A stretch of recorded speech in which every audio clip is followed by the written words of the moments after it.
The first lecture is devoted to the overview of traditional and modern methods and approaches of language teaching.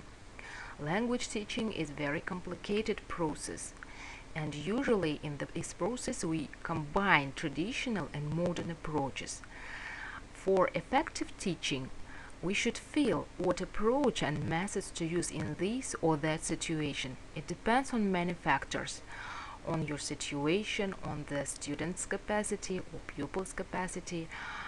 You should feel what method and approach use in this or that case. Traditional approaches.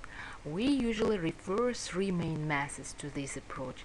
They are grammar translation method, the direct method, and the audiolingual method. All of them are actively used in our classes, and I'm sure that you know all of them.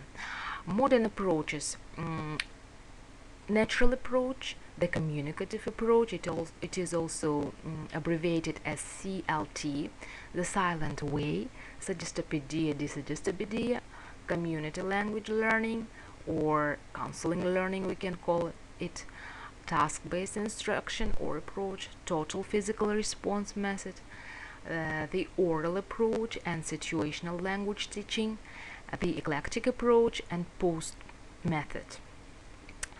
All these methods will be detailed studied during our course, but before it I would like to give you the following definitions.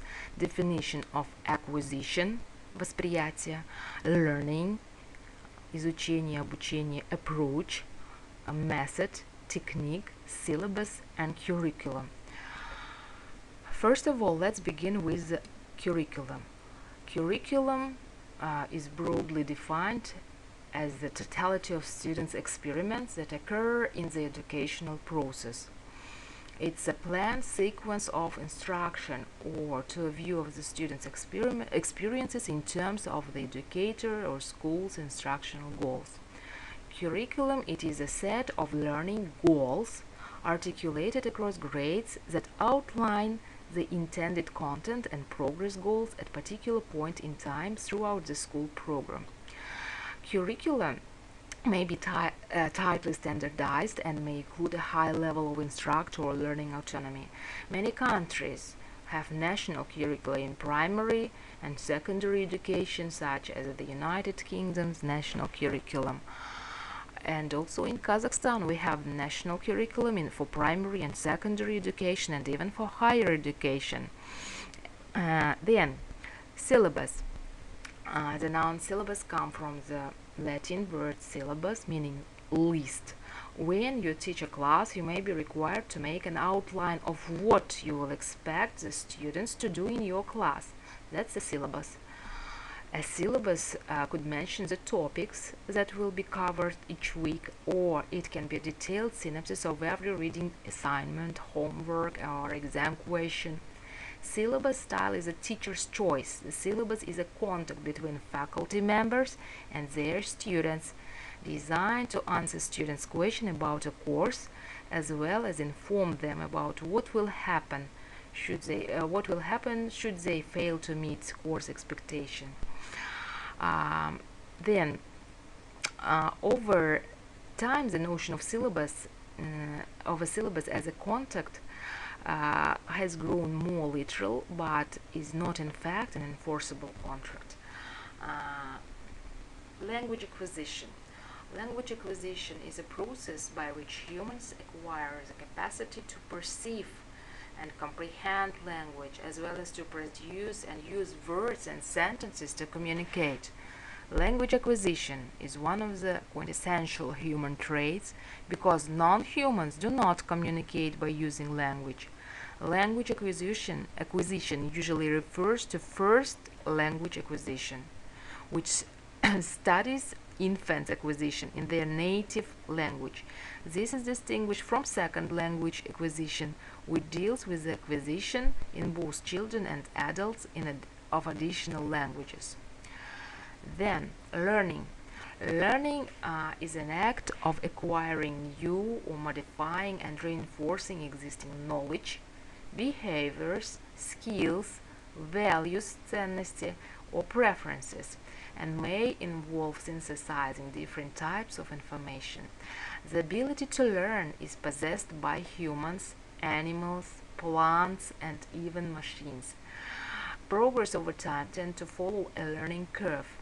It doesn't happen at all once, but builds on and is shaped by previous knowledge. To that end, learning may be viewed as a process rather than a collection of factual or procedural knowledge. Learning produces changes in the organism, and the changes produced are relatively permanent. Human learning may occur as part of education, personal development, schooling, or training.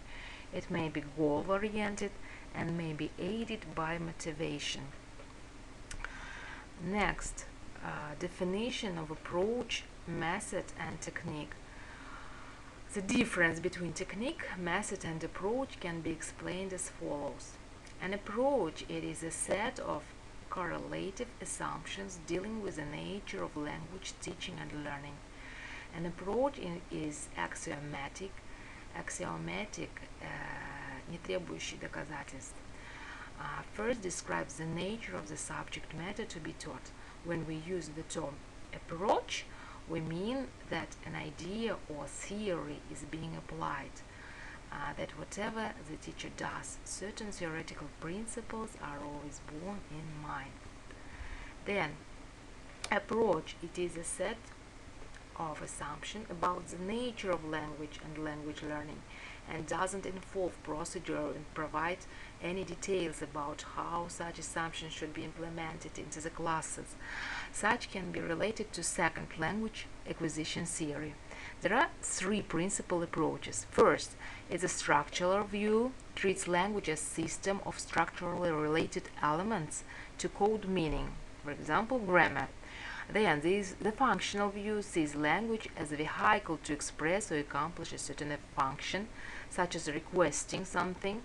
And three is the interactive view, sees language as a vehicle from the creation and maintenance of social relations, focusing on patterns of moves, acts, negotiation, and interaction found in conversational changes. This approach has been fairly dominant since 1918s. Method is an overall plan for the orderly presentation of language material, no part of which contradicts and all of which is based on the selected approach. A method is a plan for presenting the language material to be learned and should be based upon a selected approach.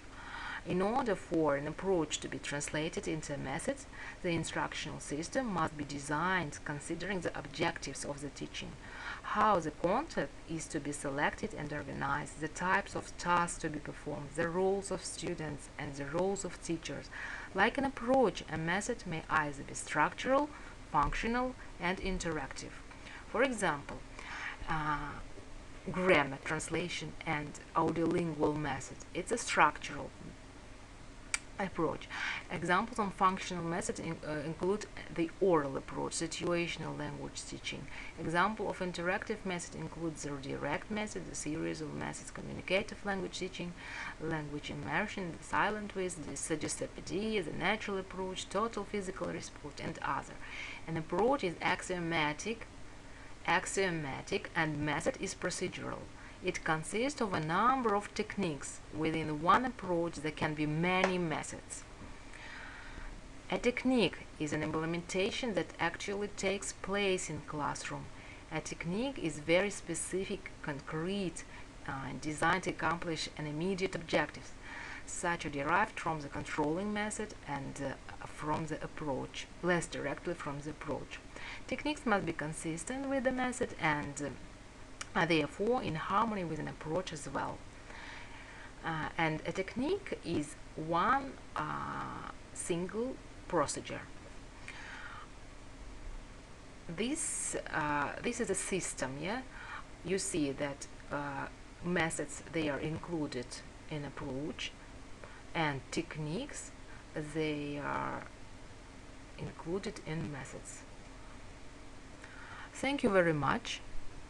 The first lecture is over. I would like you to see you next lecture. Thank you.